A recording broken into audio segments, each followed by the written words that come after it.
She tried to destroy him, yet he defended her planet without fear. The crimson sky of Zephyria burned like molten copper as Commander Jake Morrison watched the enemy fleet approach through his ship's viewport. Beside him stood the very being who had once tried to kill him, Lyra, the pale, blue-skinned warrior whose silver eyes now held something he had never expected to see: regret. 3 months ago, Jake had been nothing more than a reconnaissance pilot sent to survey this distant world.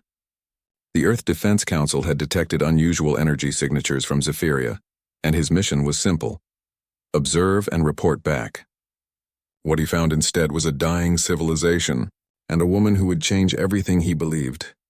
About duty and sacrifice, Lyra had been waiting for him when his scout ship landed in the crystal forests of her world.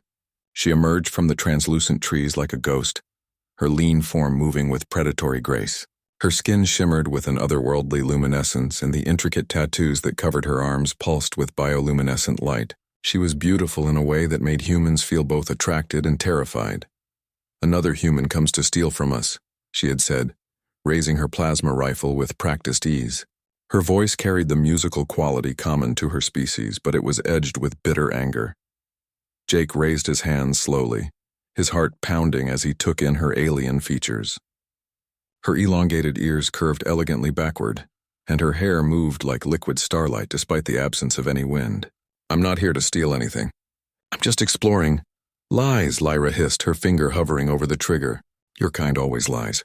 First you explore, then you conquer, then you destroy. I have seen the reports from other worlds." She was right, and Jake knew it. Humanity had not always been kind to the civilizations they encountered among the stars. But something in her eyes, a deep pain that went beyond mere hatred, made him want to prove her wrong. "Then kill me," Jake said quietly, lowering his hands. "If that's what you believe about my species, then do it. But first tell me why your world is dying." Lyra's weapon wavered slightly. She had expected him to beg or try to escape, not to offer his life while asking about her people's suffering. "You can see it dying. The plants are losing their color. The very air feels thin. Your star burns too dim for this time of your planet's cycle," Jake observed, his training as a xenobiologist serving him well. "This isn't natural decline. Something is killing your world." For a long moment they stood in silence. Then Lyra slowly lowered her weapon, though she kept it ready to fire. "The harvesters," she whispered. "They came 5 cycles ago claiming to be traders. They offered us technology in exchange for mining rights. We were fools to trust them." Jake felt a chill run through him.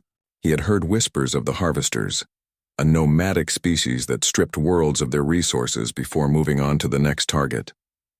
Earth's military had been tracking their movements across the galaxy, but they had always arrived too late to help. "They're draining your planet's core energy," Jake realized. "That's why everything is dying." "How long do you have?" 2 of your months, perhaps less," Lyra replied, her musical voice cracking with emotion. "My people tried to fight them, but their technology is too advanced.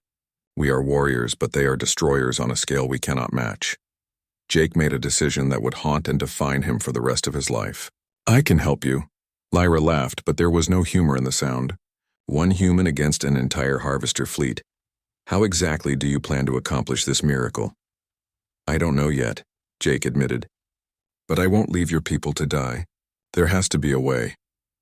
Over the following weeks, Jake and Lyra worked together to understand the harvester technology.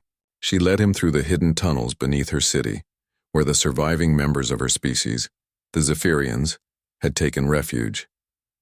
They were a proud people, tall and graceful, with a natural affinity for energy manipulation that made them formidable in close combat, but helpless against orbital bombardment.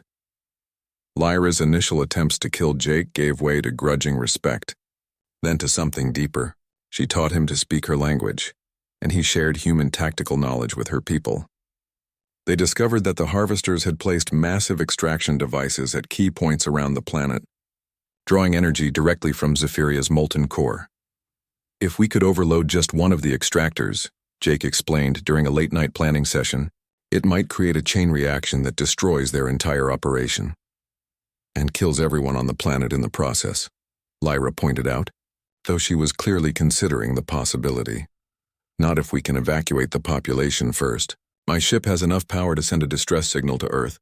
The Defense Council would send evacuation ships, Lyra studied him with those unsettling silver eyes.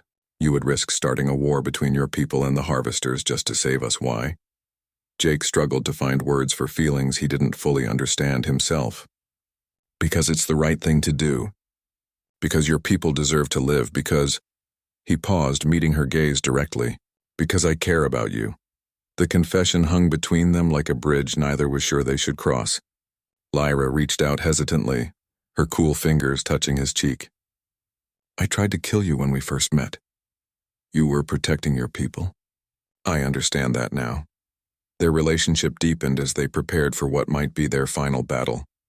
Jake learned that Lyra had lost her entire family to the initial Harvester assault, and that she blamed herself for not seeing through their deception sooner. Lyra discovered that Jake had volunteered for the dangerous reconnaissance mission to prove himself worthy of respect among his peers, having grown up as an orphan on one of Earth's colony worlds. The night before their desperate assault on the primary extractor, Lyra took Jake to the sacred grove where her ancestors were buried. The trees there still glowed with faint bioluminescence, drawing the last traces of energy from the dying world. If we fail tomorrow, my people's light will fade forever, she said, pressing her palm against the bark of an ancient tree. We won't fail, Jake promised, though he knew the odds were impossibly against them. And if we succeed but I don't survive, will you remember us? Will you tell your people that the Zephyrians were more than just another conquered species? Jake pulled her close, feeling the strange coolness of her skin and the rapid beating of her dual hearts. You're going to survive. We both are. And when this is over, maybe our people can learn to trust each other.